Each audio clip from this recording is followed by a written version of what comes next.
My son, Stephen, is 12-year-old. He's in the back with us today, and he was diagnosed with cystic fibrosis at the age of 1. And as most parents, when this happens, it was kind of devastating. We didn't know what to expect. So we did as most parents would. We read journal articles, we searched the internet, we spoke to multiple providers and doctors in the neighborhood and in Gainesville at Shands. And what we found out was not good. I mean, it was very scary for us. It's very hard because my family is looking at me and I'm trying my best to not cry. I made notes just in case I would lose my place. Let me see where.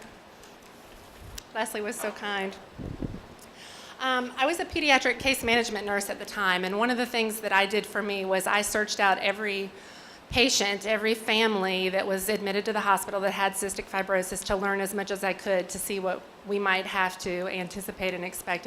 And we found out that we could expect to have to do morning and evening respiratory treatments and lung clearance therapies, that Stephen would have to take medicine every time he ate meals or had snacks, and possibly be hospitalized at least once a year. I see a lot of nods, sometimes 2, 3, 4 times a year. Maybe through life, a lung transplant. It's a very scary thing to think about. But probably the biggest blow to us was to learn that the life expectancy was 29 years of age. And that was kind of hard to swallow. So there was no cure. And this was something that, this was our first child, and we had to live with the fact that, there wasn't a cure and he wasn't going to have a full life. So sadly, my husband and I decided that we were not going to have any more children. It's a 1 in 4 odd that your child will have CF, and we didn't know what to expect. So we decided that we would put everything that we had into giving Stephen the best life possible. So we realized that we're very blessed. If you met Stephen, you may not know that he has cystic fibrosis if you look at him.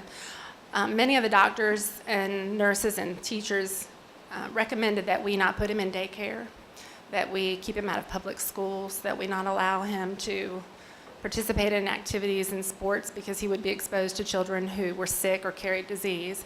And we chose not to do that. We thought, well, you know what, we want to live life to the fullest, and we're going to do everything we can to have a happy life for as long as we're together. And I'm glad that we did that, because Stephen is a very active, very charismatic 12-year-old, very healthy.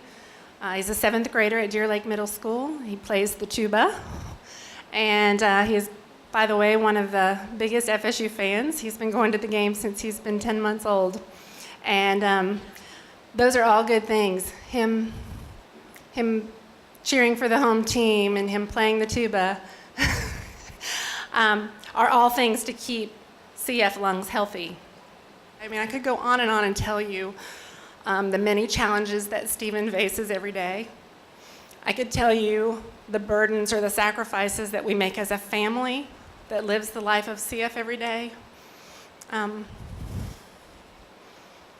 Instead, I hope that I can bring hope to those of you who do live a life with CF. And for those of you who don't, I ask for your support. And I'd like to reach out and say thank you for being here and thank you for supporting, and hope that you can help us reach our goal to find a cure. Thank you.